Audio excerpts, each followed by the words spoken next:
Whether you're looking for answers to specific life questions or simply hoping to become the best version of you possible, welcome to the Mental Breakdown and Psychreg podcast, where we offer insight, information, and strategies based upon research and years of practice as psychologists. So sit back, have a listen, and get connected with our hosts, Dr. Berney Wilkinson and Dr. Richard Marshall. Welcome back. Today, the focus is going to be on the causes of depression. And when you initially say it, it's like, obviously there's some things that come to mind immediately. Yeah, like, we don't know what causes it. Right.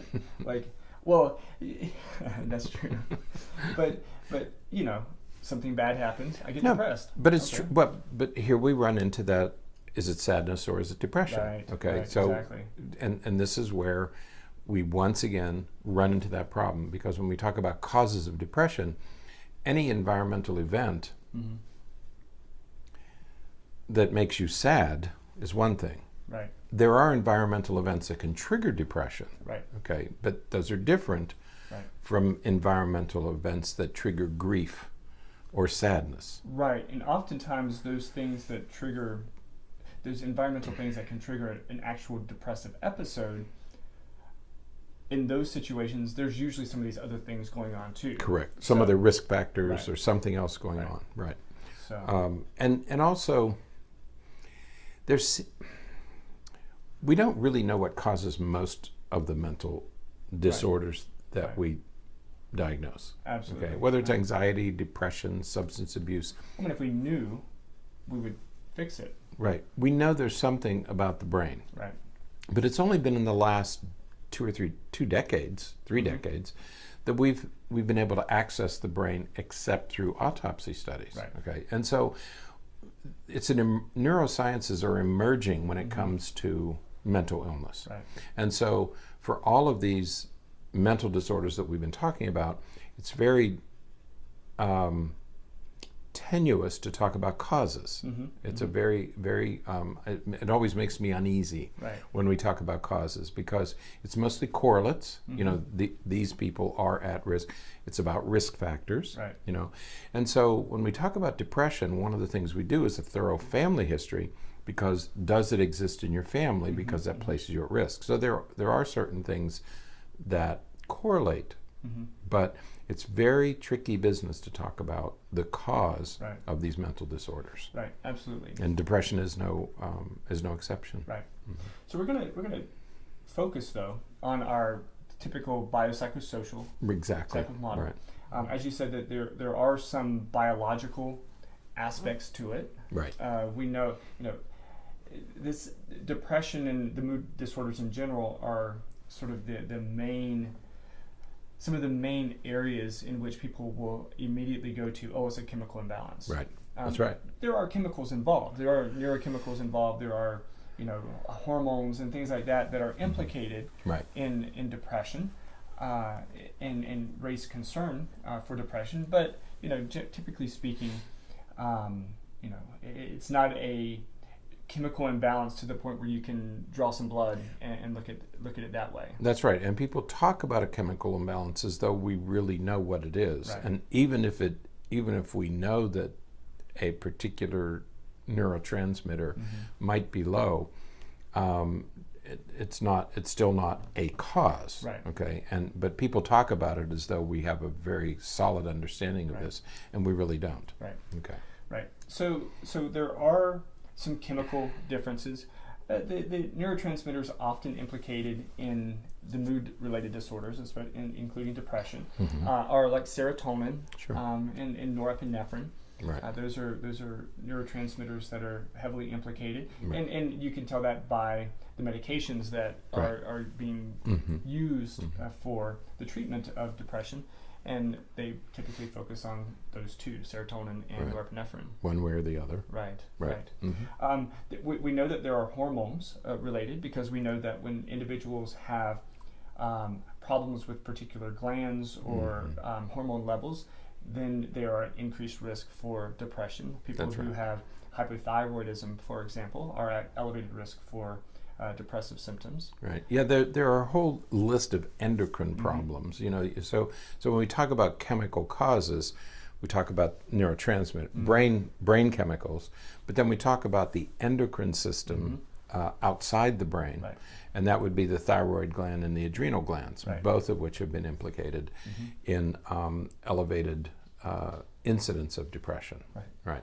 Yeah. So the thyroid gland, for example, hypothyroidism has been associated with depression, but so too is hyperthyroidism. Okay, too much or too little can be a problem. Okay, so but the endocrine system seems to be implicated. Yeah, absolutely.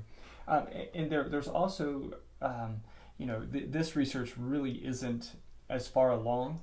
But talking about structural brain differences, again, sticking with the biological part right now, structural differences in the brain, but that research, again, is not at all at a point where it's diagnostic. No. It's just people with depression tend to have slightly different ratios in certain brain regions. That's right. There was a study reported recently, I think it was in 2017 or 2018, about fMRI, using fMRI to diagnose different types of depression. But this is really in its infancy. And again, it's not, you can't put somebody in an fMRI machine and say, okay, you have it or you have this type. These are large group differences, and so it's a research tool, not a diagnostic tool. Right. And the final biological piece would have to do with genes, genetics. That's right.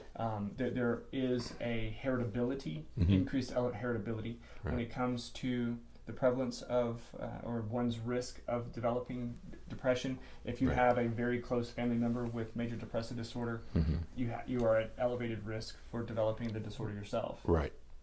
And then we know that there's a strong correlation with chronic illness. We talked about that yesterday, where people who have chronic illness tend to have higher rates of depression. It's not that the chronic illness causes depression, but people with chronic illness tend to have higher rates of depression, obviously. People who live in chronic pain, not surprisingly, have higher rates of depression. Right. And that goes back to the hormones. That's right. Because when you're in chronic pain or have a chronic illness, you have higher cortisol levels, higher activation of your adrenal glands and things like that, and that's going to increase your risk for depression. So. Now, at the beginning of this discussion, you used the term biopsychosocial, and I think of with all of these disorders, I think a good rule of thumb for anybody interested in them is think of these disorders as having these three components: a biological component, a psychological component, and an environment. When we say social, we mean environmental. And so as we look for explanations, we look for biological explanations, and those would be illness or heritability. We look for psychological, which would be your temperament, how resilient are you, how psychologically strong are you, because different people have different tolerance levels. And then the third is the environmental, and those would be things like trauma. And while all of us have the ability to withstand some trauma, if it's severe, either abuse or neglect, it can trigger the biological. Okay, and that's what you have to remember, is that the biological is there, that you have a genetic predisposition, but the genes may not turn on. They may not click on.